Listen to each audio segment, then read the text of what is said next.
Hello viewers, you are welcome to Church of Uganda Family Television Transformed Lives program, coming your way from Church House in Kampala, Uganda, the Pearl of Africa. Transformed Lives program is about people who have experienced ordinary or extraordinary transformation in their lives. Transformed Lives program is also about families, it's about communities, it's about organizations, even about nations. Today in the studio, we are privileged to have James Imani Amanyire. But before I invite Imani, I would like to tell you viewers that I was one of those people who were also transformed in my life. For as long as 53 years, I doubted God. I had this scientific God mentality. I reasoned that if God really existed, he needed to reveal himself to the people. I believed that if Jesus Christ and even the angels and the Holy Spirit were real, they should reveal themselves to life, to people, so that people can know them better. Little did I know that I was committing sin. That's not how God's ways are. That's not how God works. And this went on for a very, very long time. This mentality almost ruined my life. I pursued knowledge. I went through the school system. I succeeded. I became a professional manager. I grew in the ranks, but my spiritual life was not clear.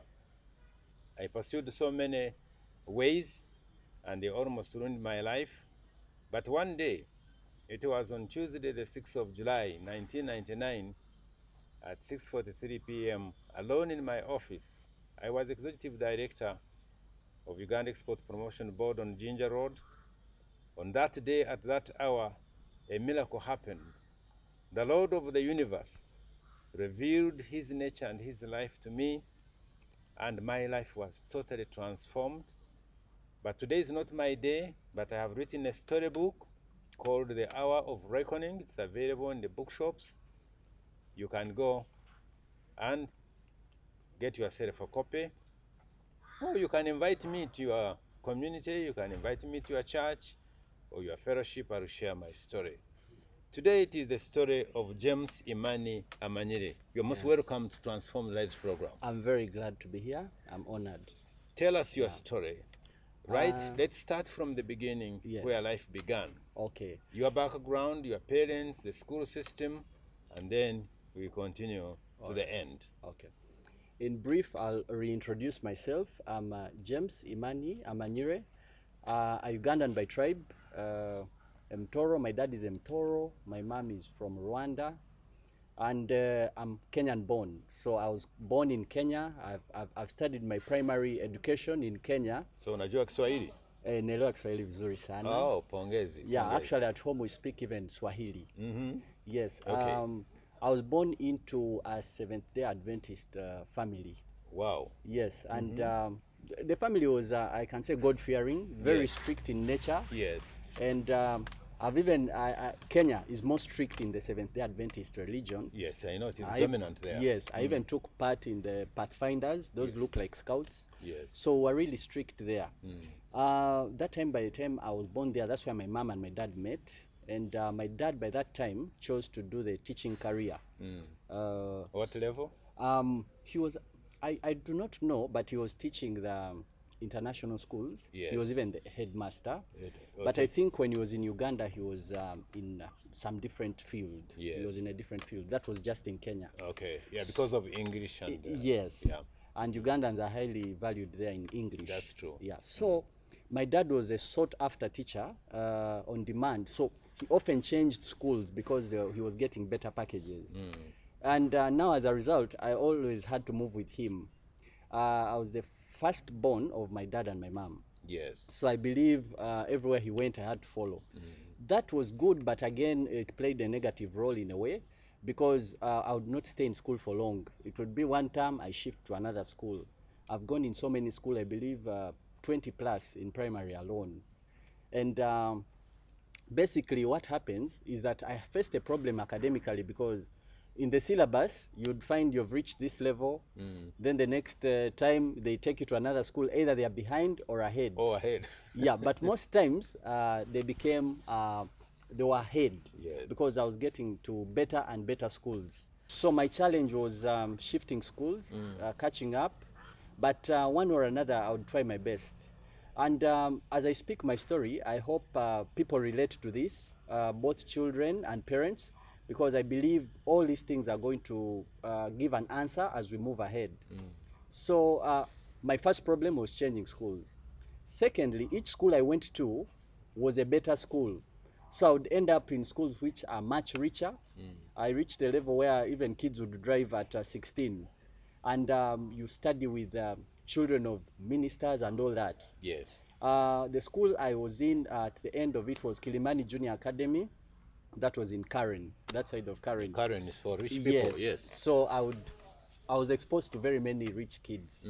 One or another, where I came from, they would say I'm better, but as I continued ahead, I would think I'm actually not better. And that also causes low self-esteem. And something else I had skipped, at 4 years old, I got asthma. That asthma came, I was told I fell from a flat building and hit my chest. So I was also very sickly. So I would get asthmatic attacks per week. I remember in Kenyatta Hospital in Kenya, they would reserve a bed for me knowing I must come every week. So also shifting, going to a different environment, you're always sickly, all these things were affecting my academic performance and concentration. Anyway, regardless of all this, I managed to finish school and I performed fairly well compared to my target. Then later, I was planning. Level? Yeah, that was primary school. Primary school. Now, I was planning to join secondary school that side. Yes. Then all of a sudden, the plan changed because my uncle spoke to my dad and convinced me to come to Uganda. That was also a drastic change. I was not consulted. I felt my mindset wanted that side, but I had no choice. So I was transferred immediately. That was towards the holiday season of December. So Which year? that is that is in vacation. Now they were in primary school vacation. Yes. Yes. Now which years are we talking about? we are talking towards 2000. 2000. Okay. Yeah. Now, after that, what happened is the drastic turnaround affected me. To reach here, I had a problem with language. I had a problem with food. Culture was very different. And my uncle's house was I think it had an extended family. So there were many children. He himself had others. The wife he had also had children, and plus all the relatives. So the house was like, you'd say, a hostel. It was like United Nations. Yes, so if you miss the opportunity to even come for food, sometimes you'd not be noticed. Yes. So it was every man for himself, survival for the fittest. Anyway, I would be teased once in a while because I don't understand the language. Then later, this is where my story comes in. I felt a low self-esteem here also.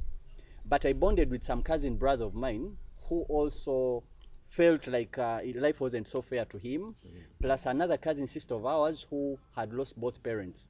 So I think because we were also all facing some kind of depression, that's what bonded us together. So we'd sit and dream big, promise one another big things and all that. Now, one time, there was a party which happened at home, and I saw a lot of things I had not seen before. There was a lot of alcohol. There was a lot of, some uncles of ours were smoking. Now, we got curious about that drink. Personally, me and my cousin brother. Yes. Because I noticed people who were drinking got happier with time. So it was for adults only or for all of you? The alcohol was for the adults. Yeah. First, we were given sodas. Sodas. But I didn't feel I liked the soda because I noticed happiness is attached to the drink. Okay. So we came. So you would see them Yes. happier. Yeah, so we tried to be confident. We came to also pick. It was allowed. And Or you we were received sitting hot slaps. Actually, we were sent back to the soda. But now I was really disturbed. I said we must get access to this drink. So we never got the access. After the party, they locked it in the store. Yeah. And that's how life continued. But then, one time as we were playing around, we landed on the keys. to that same store. Yes. And there were 3 copies, so we pulled out one. One copy of the Yes, key. yes. At So that you had time- your own. Yes. So now we kept it. So I was 13 that time. We entered the store. It had all types of alcohol. Yes. We started with the sweetest brand. I'll not mention names. We drank it seriously, and we Mention blacked it if out. you can. No, it's you remember. advertising. You advertise the product. Oh, you're Yes. Okay. So what happened is we blacked out. That means we lost our minds in the store. That night, no one noticed that we didn't even sleep in our rooms. So after some time, the next day you wake up, you hear people saying, "Where's James? Where's Joshua?" That's my other cousin brother. Then we sneaked in. Now it became a regular routine. You know, the December holidays, you have enough time. Every morning we enter, spend the day there, come out. For the almost, I think, 2 months. Now, before we go back to school, they said there's another party happening. And they said, no, don't buy alcohol, we have enough. So they went and opened the store. They sent a house help. And we had her screaming, because as she was going there, we were worried. She screamed and said there was a break-in, all the alcohol is finished. It's finished. So they called and lined up all our elder brothers. They were beaten seriously. But before they were beaten, we were told to get out. For us, they considered us the children. Yes. So they were beaten, they had no excuse, they even had to accept they did it. We survived that way. But as I said, that's where the seed of addiction was planted. So later I was taken to a boarding school, Muslim school. I had never been in a boarding school. Which one? Gombe Secondary School. Gombe. Yes, and another thing you must know, I was sickly. That wasn't put into consideration. That place was cold. Reaching there, bullies were too many. In fact, all my things were stolen on the first day. The case was empty, my uniform was stolen. Bullying, and even the people who stole the uniform were putting it on because I would see them. And I could not report. You go to... So bullying was allowed? I don't know if it was allowed, but it was a militaristic system. Survival for the fittest again. So I would see those people, but you can't report. You go to fetch water, someone comes and kicks your bucket. That was already more trauma. Then getting sick a lot, and the distance is too far. So I wasn't comfortable. But academically, I was even among the best 3. First term, second term. Yes. Third term, I was unable to finish it because I got sick a lot. Taken back to Kenya, but I thought I would stay there. They still brought me back. My auntie this time asked me to go and stay with her. My auntie, rest in peace, she's called Frida Baguma. She was a member of this church. Yeah, so... Frida Baguma. Yes, she took me in to stay with her. But again, she was very tough. I remember she was very tough on me, and she said James has been pampered a lot in childhood. I think she was trying to make me stronger. So she would try to get me to do work, which I was against. She tried to bring me to church, but I was against all those things. Now, with time, I felt that I'm not belonging so much. So I went to school. That was Mengo School now, day school. Kampala now. Yes, now I was in day school, I was comfortable. But again, too strict. They drop me, pick me. So now at school, in class, I also faced a problem. Some subjects were compulsory. Luganda, there was German. All these subjects were too many. Some I didn't like them. Some teachers were not really helpful. Some would tease. Yes. So I hated chemistry anyway because of the way the teacher was. So I would dodge a lot of the classes. As a result, I fell into a group. And this group, they were also dodging, but they were in higher classes. So they taught me now, I learned now how to add in cigarettes. I learned how to smoke some bit of weed, that's marijuana. And these were older boys. Now with time, I also learned the stronger alcohol. We would escape, jump the school fence, go and drink in uniform. Yes. I remember many times they reported to the school. Some were caught and expelled. I believe in my group I was among the few who managed to finish. And in fact, later on, I was even recruiting others. I became almost... How do you get the money? Now, that time, honestly, I had some pocket money, small pocket money. Yeah. And of course, sometimes now you have to make up some lies. But my dad would send some money, and the driver would give me some. Okay. So... And the other students, the same? Yeah. But again, most of these other older kids had the money. So they would make us... When they're initiating you, they give you free things. So we'd drink. So I began serious drinking. So I would reach home, remove my uniform, go out and come back at 1 a.m. in the night. And I wouldn't care what they say anyway. So my auntie complained about this issue, but somehow, I would escape the punishment. Now later, I complained to my parents. I said, no, this school, I'm staying with my aunt, you guys come back. So they came. But no one would know I was an addict, that I was starting to become an addict throughout S4. But my grades would show. They were going low and low and low. And of course, all the people in school were expelled.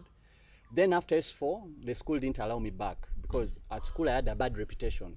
But my parent was never there. So me, I never cared because I knew they would never get my dad. So he was always traveling. Now, as A level, I chose my own school. I chose a private school for internationals. That one now studying Tanzanians, Kenyans, and all foreigners. I connected well because of Swahili. Which one? It was called Makere High. Anyway, I don't want to mention the school very well, so much because of the incidents there. I don't want to attach.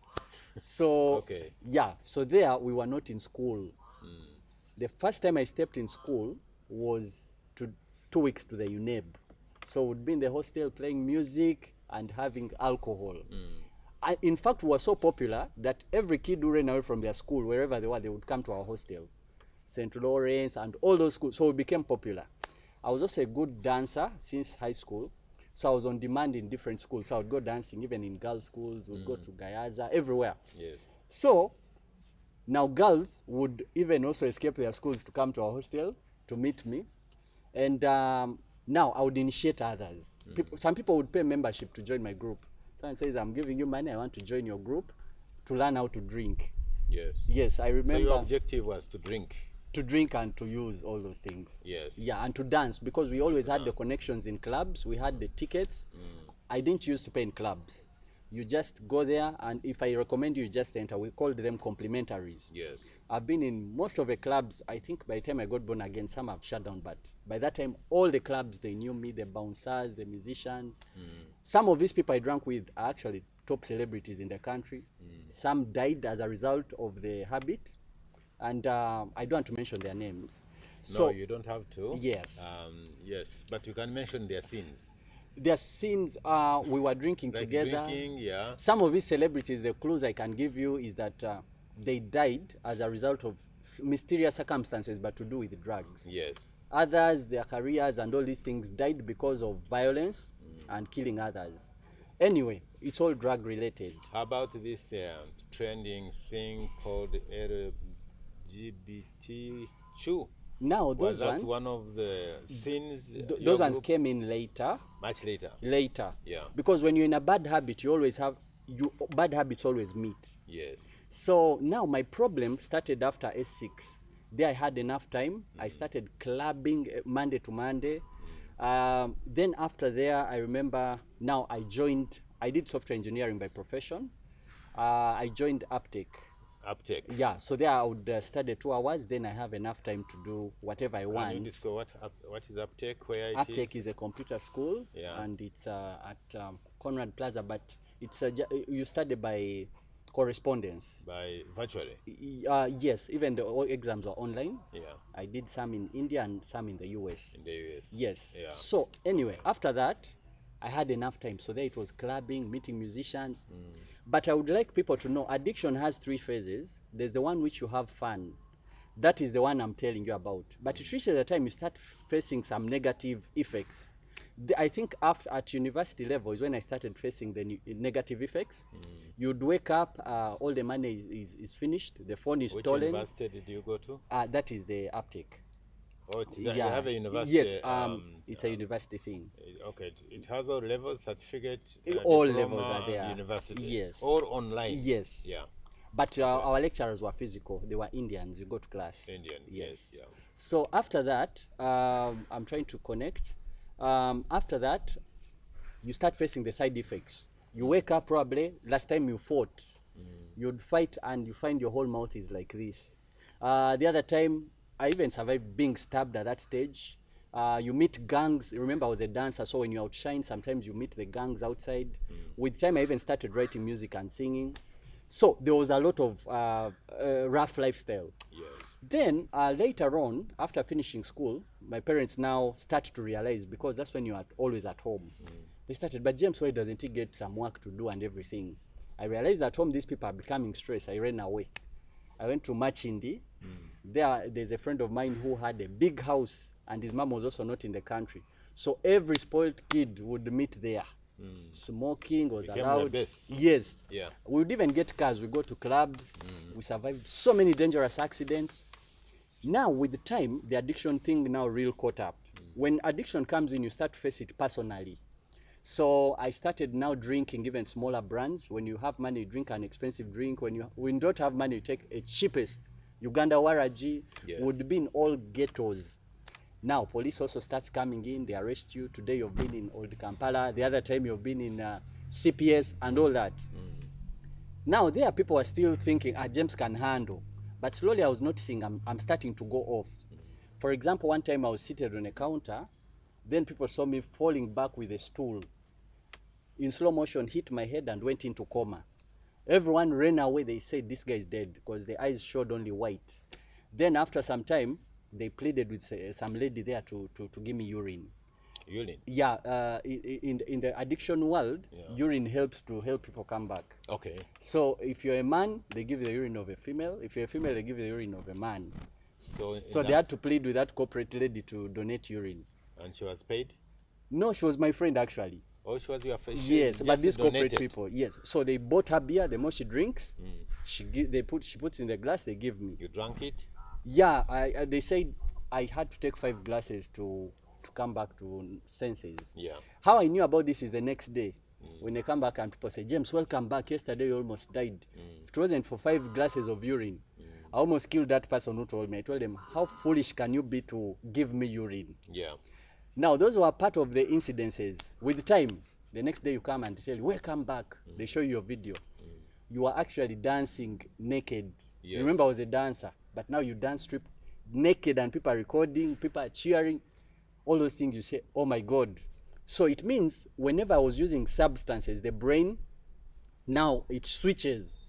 Now, things got worse from that level where now I would jump over buildings. If you remember the former Pioneer Mall, yes, behind the Mapera building, yes, one time there was a bar called High Table, just Kampala Road there. I was coming from the night, it was called Good Life Night. It used to be for Mose Radio, they used to go there a lot. Yes.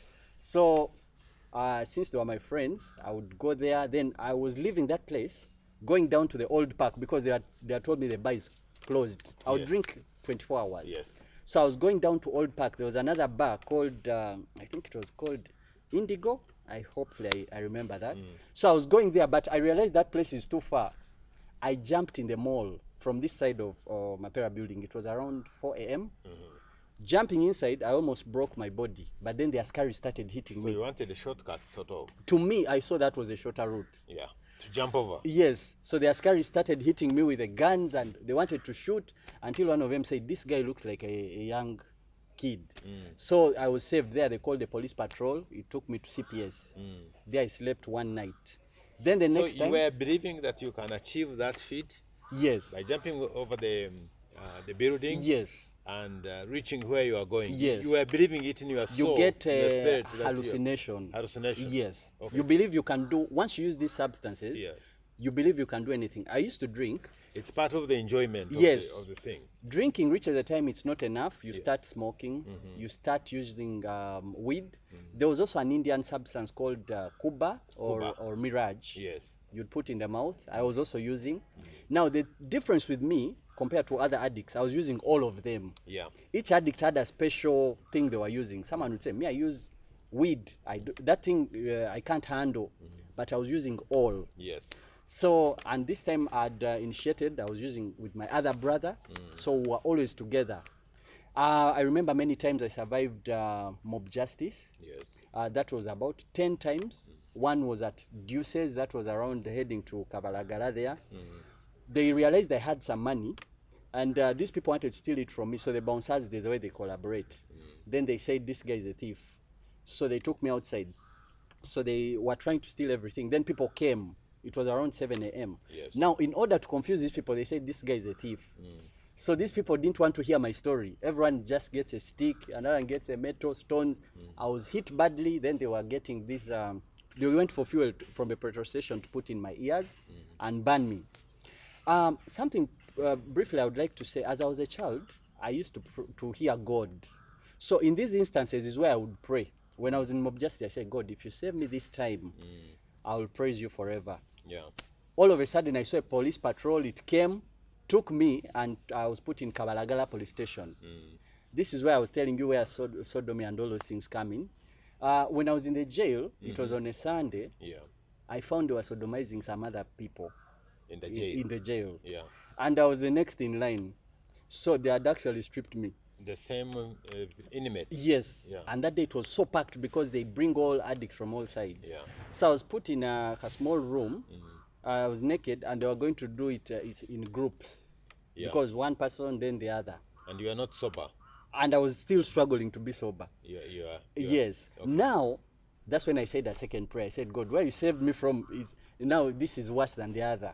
Yeah. You saved me jumping from over. this one. Yes. God helped me. All of a sudden, the policeman came and said, you know what, James, you come out. But in the process of coming out, because of anger, these people are punching me, hard punches and all that. Yeah. Now, reaching out, these are many sceneries, I will tell you. Reaching Naked. out, Naked? and now they gave me my trouser. They gave you a But the belt is stolen. Yeah. I don't have the shoes. I don't have the shirt. And you're walking out. Yeah. So I had to come up with an idea. I decided to become, like, to pretend I'm a mad person. Because remember, you can't walk from Kabalagala. It is during the day, Yeah. and people are watching you. Or it was So I during the day? Yes. You are supposed to go to Makindi. Now I had drunk in Buziga. Then this incident found me that side. Yes. So now you have to find a way home. What I would do, you look for the nearest home where you know someone. Yes. So I had to go back to Buziga where I knew a family. Yes. So, but to go, I had to pretend to be a madman. Madman. So I went Yeah. like as if I'm throwing things. People say, excuse, that's a madman. So no one paid attention to my face. Yes. That's how I survived. But because the substance was too strong on my head, I would fall once in a while and people record. One other incident, I started drinking from Kasubi. I found myself in Gaba. That happened a lot of times. So whenever I used to wake up, I said, God help me, let me hope I've woken up in my bedroom. I find I'm in Gaba. I don't know where I am. They've stolen my... Sometimes you even find yourself half naked, you know. So I had to start walking. But that day they had given me, I think, heroin. Yeah, and the thing I'd smoked, I think it was heroin. Yeah. So I went falling. I realized, you know what? By the time I reached that home, I went. They told me I was in 3 days shut down. But I told them, give me sugar each time you do it. Yeah. Another incident is where you feel Superman. Like I would hit glasses. Like one time I went back home and my mom closed the door. Yeah. She didn't want me to enter as a punishment. So that day I had so much anger. I hit the glass with this elbow. Yeah. Then kicked also the door. But now the leg got stuck in the rails. Now this glass which came from up came and sliced these thick glasses. It sliced the whole leg almost into half. Your leg. Yes. Yeah. To reach hospital, they said I survived because it had missed just the main vein. Now all hospitals, I was there for 2 hours. My mom did not know. My other brother is also blacking out. He's in my blood even. No, each hospital went to, they said, don't allow that boy. He's almost dead because the blood is out. So they didn't help me. One concerned Good Samaritan doctor came and stitched me, but using a normal needle for Which clothes. hospital? These were normal clinics, not hospital. Clinics. At night. Okay. So they used the normal thread and the normal needle, stitched the whole wound to try and survive. Then the next day I was there, but then I started feeling it is smelling. I think it started, something had happened. Yeah. So I told them there's a problem with this stitch. To reach hospital, they had to cut it, but now they had to use a pair of scissors to remove those things, the stones and the glasses. So they don't put, so you have to be feeling, they don't inject you anything. With anesthesia. No anesthesia. So they were just pulling out. Yeah. As I feel it, the wound was this wide. Yeah. Then they said this leg can't be stitched twice. It even needs amputation if it continues from here. So another doctor, practicing doctor, said use Omo. Almost. Just wash the thing with Omo. Yeah. That's how that leg healed. Now, but as I was still having this wound, that's when I got another burn on my back. That was in a Mob Justice, where they burnt my back and lit me on fire. That now was in Chikoni. How I survived that is another story. I'm trying to be brief. Then I had that wound here, so I could not put on a shirt. I have this wound here. Then still, they say, James now will come down. That evening, I told them I'm going out. So it was more of a spiritual issue. So I went out, and that day I got knocked now on this leg. So what would happen in my mind, when crossing the road, I wait for vehicles to come. Yeah. I wait for a big bus, and which is on a high speed. That's when I would move. Sometimes I would survive, but this time I got knocked here. So these were the kind of incidences I would get each day. There always had to be a problem. Yeah. Until now, the family got concerned. They said, this boy is getting worse. So one time, I decided, now let me just try to commit suicide. Because I think my life is I'm fed up. This thing, I'm not going to change. In my heart, I want to change, but it's like I'm addicted. Yes. So I called my dad. My dad lives in the UK. I called him. Somehow I think to also threaten. I told him, you know, I've called to tell you I'm going to kill myself. Because I felt our parents were not really there. They were not involved in our lives. Yeah. So my dad said, you know what, James, you've called me from an important meeting to tell me such nonsense. Nonsense. Yes. Yeah. So what you're going to do, the good thing you've told me in advance, now let's just arrange your funeral. Yeah.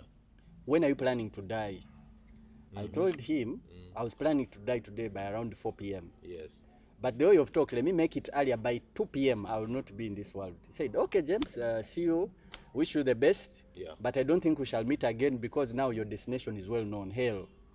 I said, okay. So he told you off. Yes. Yeah. So my brother... How did you feel?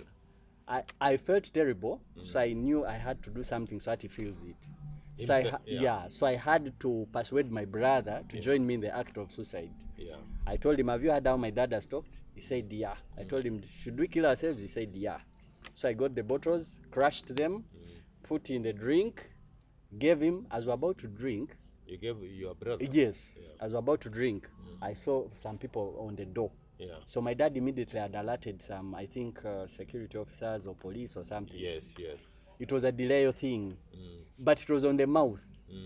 They took us seriously like criminals. People don't know what's happening. I was on handcuffs. Yeah. My brother was taken to jail because he had been in rehab previously. I was put in the police in a vehicle, and my mom entered and they drove. So I knew they're taking me to Luzira prison. Yeah. So I told my mom, you take me to Luzira prison, but when I come out, I'll murder the whole family. So as I was thinking it's Luzira, I went to see it's Butabika hospital. Oh, Butabika. I said, now these people think I'm mad. So I started shouting. The more I shouted, you saw yourself heading for Butabika? That was not planned. Yeah. I saw Butabika after we've reached. Yes. So the more I shouted, the more the askari said, this is a critical case, open quickly. I realized my shouting makes me a worse case that side. Yeah. So I kept quiet. They took me to the alcohol drug unit. They even said, don't inject the person. I was thin. There's an injection they usually give people to sleep. Yes. They said that one, what he has is enough. He was awaiting death. Yeah. I slept for 2 weeks, non-stop. Okay. Yes. Okay. Then after that time, I caught up. They said the boy has recovered. I became positive. They taught me. I would like to thank so much. She's called Sister Alice Kawakwenuzi. Sister Alice? Yeah, she's the senior nursing officer. In Butabika? Yes. I hope even current. Alice, I hope you are viewing this program. Yes. And I want to thank you for what you did. She's so motherly and she has helped so many. So you feel the presence of a parent, even if you didn't grow up with a parent closely. But still I was stubborn. So she's even the one who recommended and said, James now can go. It's very okay. I was even teaching others. Yes. But the funny thing, I relapsed the same day I got out of the gate. In the next 30 minutes, I had blacked out. Relapse means to go back to there. You mean they released you? Yes. To go back home? They had even trusted me. They released me to go. Okay. But on going, my group was waiting for me. Yeah. So immediately I asked them to buy, then I used immediately. Yes. So in the next 30 minutes, I was off. That's how I found myself now in another party in the night. Now, where the homosexuality and all those things come in is that most of these parties have people of different backgrounds. Yes. Some of them are in that act. But again, they initiate others using why alcohol and drugs are so dangerous. They are used to initiate people in so many bad habits, even prostitution. Yes. So how they do it is that they can give you a sample, probably even a soda drink. They can put something in your soda if you say I don't drink. Yes. Now, there are drugs which you get addicted on first use. Once you use it, you keep thinking it's the tea they gave you. So that person keeps going to the same restaurant. But after the third dose is when they tell you, no, actually, that's not normal tea. Yeah. It has something. So for you to get that type of tea, you must do this. Okay. So that's where you're told either to join in the other act or prostitution. Yeah. On the other times, they are the ones who had the money. Because I remember I used to go in bars without knowing, and then I realized I'm in a gay bar. But You are in I would find myself in a gay bar unknowingly. a group of the gay people. It's their bar. It is their bar. Yeah, but for you entered because you're drinking. We used to do bar hopping. And you find you are one of them. But the funny thing with me, I had a strong heart. My brother would tell me, we run out, James, we're in a gay bar. Yeah. I tell him, do you know why we are here? You have to be focused. We are looking for alcohol. Yeah. So, let's be strategic. So there was Strategic, one gay person who came to my brother, made a move.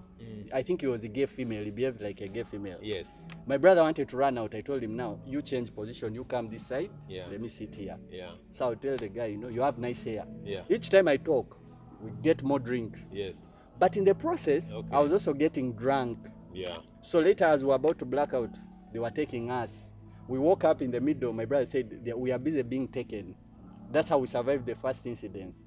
But many times like that, there's one I woke up where I was even on a screen. It was a screen, and it's like a recording thing. I think we were going to record porn.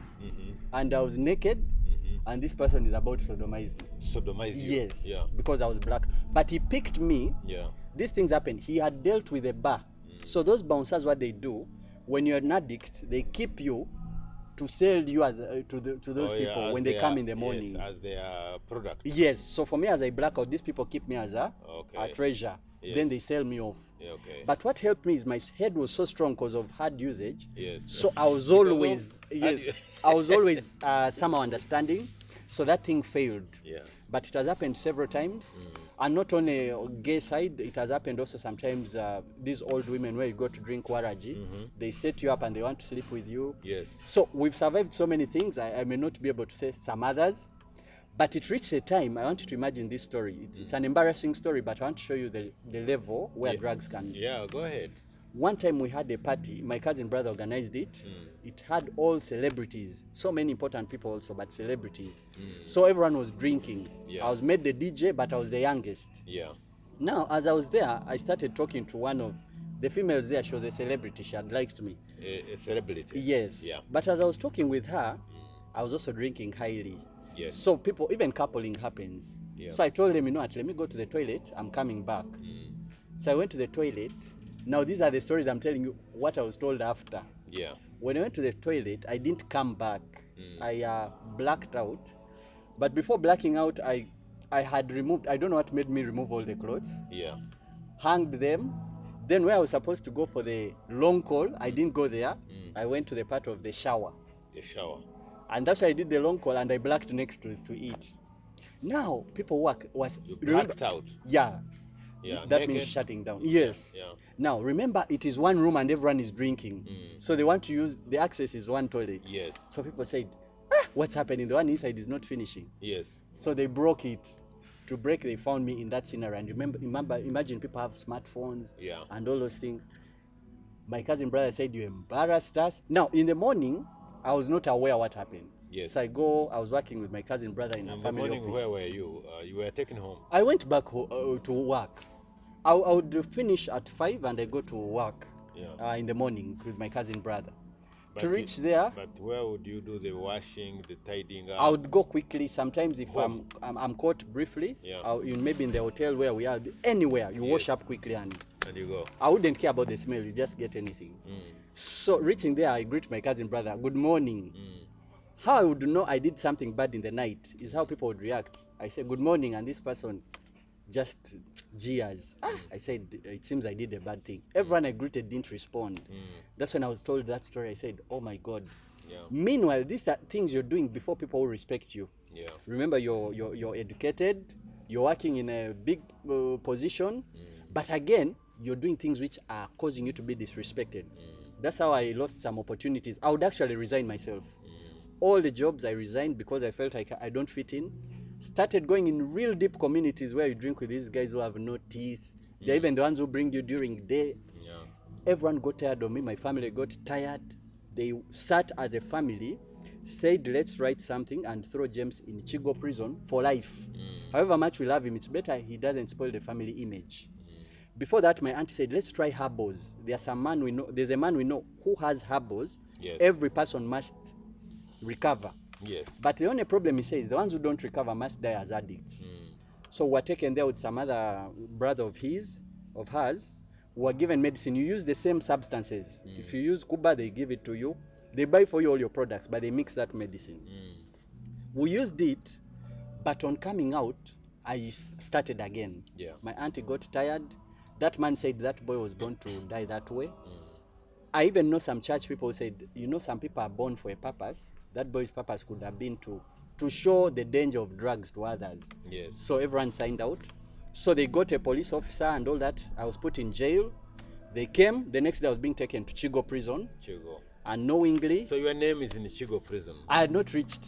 No, you had not reached. Okay. They were planning to put me there, not even for life. Yeah.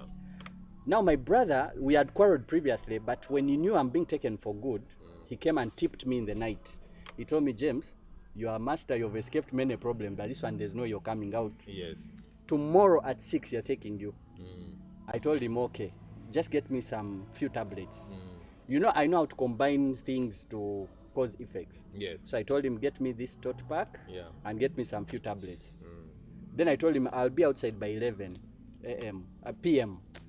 But everyone was wondering. So I had this persuasive tongue. I started convincing these fellow prisoners how they should react when I do something. So they were saying, what are you going to do? I said, I'm going to escape, but you're going to react this way. To escape, say, Kigo? No, before I'm taken. Because now I'm in a police cell. Ahead. This one is holding me so that tomorrow they come for me. Yeah. So I swallowed the medicine. I would take tot packs like this. So I swallowed like 8 tot packs with that medicine. Yeah. So I waited. Now what I do, I don't know whether it's a natural gift or it's a normal thing. I start imagining a certain thing and make it happen. So I sat there drinking.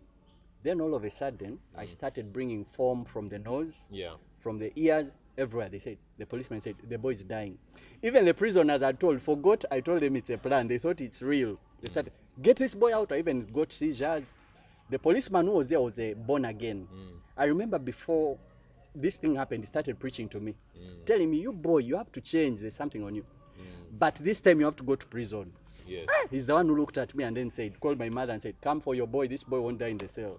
They brought a doctor plus some other cousins of mine, put me there for 1 hour observation, realized that I'm dying. Then they said, take the boy to hospital. To reach somewhere, I told them, release me. I walked and disappeared. Hey. So, yeah, from there they said, James, we don't want him back home. Now that is a criminal. Now, after everything was done, I sat alone in the room. I came back, tried to plead with them, sat in my room. Then I said, but God, the first time I talked to God was in a ditch in Buziga, near a place called Auto Spa. I was from drinking. I told God, but what is my life like? Is this the purpose you created me for? Because it seems a very useless life. How can I live life like this? You know, in my heart, I don't want to do these things. Okay. But why is it that you can't help me if you say you're God and you exist? I had an audible voice, and God told me, James, you're not an addict. You're going to stop and you'll help others. Was it a voice or audible voice? Just your understanding. Audible. I've heard that audible voice many times, even in the mob justices. So, and the voice was actually speaking like it's not worried. So I told God, okay, make me sober for a week after they killed me, because it had never happened for 10 years. I would drink every day. Then every day. Every day. But in between, were there no moment when you thought you were sober between the drinks? And during that time, what would be on your mind?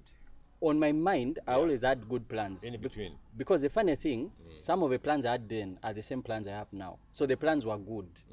But the problem is the approach to the problem. Yeah. Most people, I would like them to know that addiction or any negative behavior is most times caused by depression, emptiness, loneliness, despair.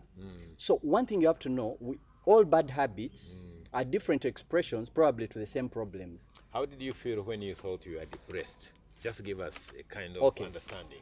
You look at life and see when you are depressed. You see no way out. Yeah. Depression is when you see there's no way out of this. Everything you've tried it, nothing is out. Yeah. I would like to show depression is usually affects very ambitious people. That's why if you notice, addiction is mostly for the high intellectuals or very highly educated people or highly talented people. Yeah. Why? When you're highly gifted, that's where the devil attacks you from by trying to block your opportunities.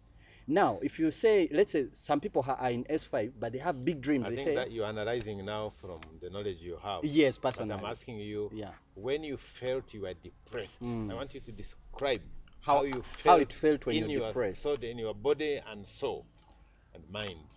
How did you feel? Personally, I felt self-rejection, where you hate yourself. And that's the point I was bringing. You said, James, you said, let's say, for example, you have a target. You say, by 2023, I'll achieve this. Now, when 2023 reaches and you haven't achieved it, you hate yourself. You say, James, now you're a failure. You're supposed to achieve this. So in all this game of drinking and what have you, you had specific goals and objectives. Yes, and I was still pursuing them. Like such as? But now I was doing it, like, for example, music. But now you see the approach I used for music was wrong. I was also gifted at speaking, but now I was using my speaking to influence others in the wrong way. So in short, the purpose, I had the goal, but there was no divine purpose in it. So go back to your voice. So that voice, after it was done with me, that day I was also alone in the bedroom. I said, but can't I make an effort towards fighting this thing? So there's some type of music I used to listen to, hip hop or dancehall. Once I listen to this music, it triggers. That's why most people should know even music is not something light. It determines the environment and the behavior that can come out of you. So I said, let me change this music. So I deleted all the songs in my phone and put gospel music, but still drinking with my brother. My brother said, James, you know, however much we are sinners, what you're doing is now blasphemy to God. You cannot drink and worship God. These are the people God said he will punish. So my brother left me. I started drinking alone. Drinking while worshiping. Drinking while worshiping. Now, one time, as I did that, God told me, James, now you're in your last period of drinking. I felt that. Now, we had a grand drinking event which used to happen in a beach in Entebbe every December. I was, the way you'd say, guest of honor. I was the guest of honor of that one. All the bayaye. So when I was coming, alcohol was stocked. I was not going to pay any coin. Reaching there, my mood was off. I felt I don't want to drink. I told these guys, you know what, let me go near some water body. You guys be drinking, I'm coming. Reaching there, I felt the Spirit of God tell me, you will not drink again. Actually, I met a bird. A bird came to me. A bird appeared out of nowhere. Ndege? Yes, a bird which flies came and sat on my hand. And people looked at the bird and said, is this guy normal? Some people said, down there's like a prophet or something, because that bird is a rare bird. It came, sat on my hand. Now people came down and... How big? It was kind of like this height. It flew and came on my hand. Now, one of the people who is a fisherman on that lake said, that boy has abnormal blessings, because that bird usually evades people. But it has come to him. He's going to be a successful, or he's an abnormally prosperous person. So people came to try and look at the bird. After some time, no one remembered to take the photo. After some time, people came and said, let's take a photo of this bird. Coming, the bird died in my hand. It died in your hand. Now people right now, they said, this is a satanic thing happening here. I threw it in the water. Then I said, now what is this? Then an audible voice came again. Said, James, you remember your prayer which you prayed in the ditch? Now I've sent that bird to come and take away that thing which was in you. So that's why it has died on your behalf. Now as you leave this place, you're no longer an addict. When I came, I touched that same alcohol. It was tasting bitter.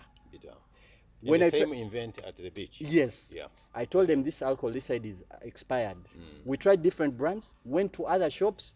For the next 2 days, all the alcohol I was taking was different. So I said, what's the problem? I even got worried now. Said, how am I going to live life without drinking? So I was alone in my room, and God told me, you know what? After the event? Yes. You are God now told back me at now. home? Yes. We have to move forward because time God told me is, now, don't leave moving. your room. Yes. So I stayed in the room, started praying to God, listening to 2 gospel songs, and trying to read the word. I was in the room for 10 months. I never got out. 10 months? Yes. People didn't know I was in the country. 10 months. Coming out is when I started doing the work I do to reach out to others, talking about addiction and all that.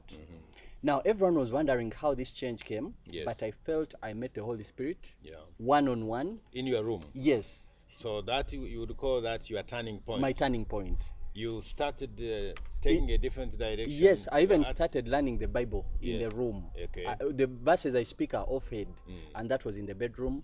Then from there, God, I felt, tell me, now go and start sharing your testimony. Yes. The first person I shared the testimony to quit addiction. Yes. The second person I shared the testimony to quit addiction. People noticed the pattern. Had Those addictions. people, you can mention their names? Yes, Because that's not- but some may not be comfortable. You know, some people are working in positions and they didn't even say they have this story behind. Okay. But I have my brother, he's called Joshua Balinda. That one is also doing what I do. But Joshua Balinda was helped by the calling of God on my life. Yeah. And there are many others even who are abroad. Yes. Sister Alice is my witness because we also work sometimes in partnership. I even go and speak in EDU and all that. But now I came to realize the more I talk, the more people quit. And not only drugs and alcohol, they change from other lifestyles. You know, Yes. addiction is wide. Yeah. There's gambling, there is pornography. There are many other types of addictions, but the cause is the same. So when you speak, someone relates to their problem Yes. and they transform. Okay. And even people who have depression also change. Now that's how I came to even meet you in the course of. When was that when you changed? 8 years fundamentally? back. 8 years back. So I'm born again 8 years now. Yeah. And in the 8 years, the ministry I started actively 2019. 2019. Now Yeah. to reach out. Yes. But I've seen above 100 people totally transform. Yes. Okay. That's my story. So what does your ministry entail now at the moment after Yes. leaving alcohol and Yes. this partying business? Yes. What do you do specifically? Do you Now- go to churches? Yes. Have you started a church or No. what Now, kind what of- I do, I've been in so many churches. I've been in Watoto. Watoto actually took me up and I did discipling there, Yes. discipleship. I've been, now I'm not limited. Every church that calls me, I come and share. Yes. Schools, I've shared in so many schools, in Tare, Mary Hill. Even in teleschool, my Yes, school? I've been in Tare. Wonderful. Yes. Yeah. And I think many other schools are calling me in that side. Yeah. They call it North Ankole Diocese. I'm Yes. getting so many phone calls. Yes. I've even traveled to Nairobi. I've gone to different countries. Doing what I do, all I do is just share my story. Yes. And I see people transform. So as a result, I've also noticed I can also do counseling. There are people I talk to one-on-one, they also transform. Yes. Yeah, but all these things I would like someone to know happen by the power of God. Something else, rehab is very important, but I've noticed everyone who transforms totally from addiction are only the ones who decided to transform their life by Yes. God. Okay. The others always fall back. Yes. So God is the only sustainable solution when it comes to addiction or change of behavior in anything else. Yes. Yeah. So now you have changed from your alcoholic lifestyle. Yeah, yeah. Now you are involved in evangelism. Yes, exactly. You are a lay evangelist. Yes, exactly. But you look young. You are young. Yes. How old are you, if you can remind me? I'm now in 30s. You are in 30s. Yes. Okay. Are Yeah. you married or you are searching? Honestly, you are not searching. this is Yeah. something Yes. I felt I'm focused so much on purpose. You know, it's like reliving your life. Yes. There are so many opportunities that were lost. Now God is trying to redeem the time. So sometimes you wake up, for me 24 hours I feel is too little. Yes. So I believe that will come in line of God's calling. But for me now I'm focused more on purpose. On purpose. And whatever that comes in line of purpose, then I know it's God who has worked on it. I no longer live according to my own will. Wonderful. Yes. Now, as we conclude this program, James, I want Yeah. you to look into camera Yeah. and tell your viewers, Yes. especially people young like you Yes. who are watching this program, Yeah. and in a very, very brief statement, Yeah. compare your life before Yes. and your life after Yes. you received this transformation. Yes. Tell One your of my viewers. favorite verses comes Yes. from 2 Corinthians chapter 5 verse 17, Wonderful. which says, therefore, if anyone is in Christ Jesus, Yes. he's a new creation. Yes. The old life has gone, Yes. behold, the new has come. has come. I believe there's nothing impossible when it comes to God. I've seen and tested how God works. Nothing that you're going through right now is that impossible for you to come out. Yes. It might be joblessness, it might be a chronic illness, it might be depression, it might be a loss of loved ones, but whatever it is that is causing you unhappiness, that is the devil trapping you there. The answer is in Christ Jesus. Focus on Christ. He has his best time, and I believe he will change your life. And in God will also help you redeem that time. That is Joel chapter 2 verse 25, where God says, I will give you back what you lost. So when you come to God, he will even help you recover all the other things that you lost. Put your trust in God and watch the rest will come to be best in your life. Yeah. Wonderful, wonderful. We have come to the end of Transformed Lives program coming your way from Church of Uganda Family Television program in Church House, Kampala, the Power of Africa. Transformed Lives program airs every Sunday from 6:30 to 7:30 and is repeated every Thursday from 10 to 11. And you are invited to always tune in and view this program. We also invite you, those who can, to advertise on family television so that you can contribute, you can support this program. I wish you good viewing. See you next time. But before I conclude, I want to thank my team, Jonan Mwebembezi, who is behind the camera, and Linda, my colleague Edrin Mukalazi, my alternate presenter, and of course our executive producer and executive director, Amos Meje. We thank you for putting together this program. God bless you. God bless you. Thank you.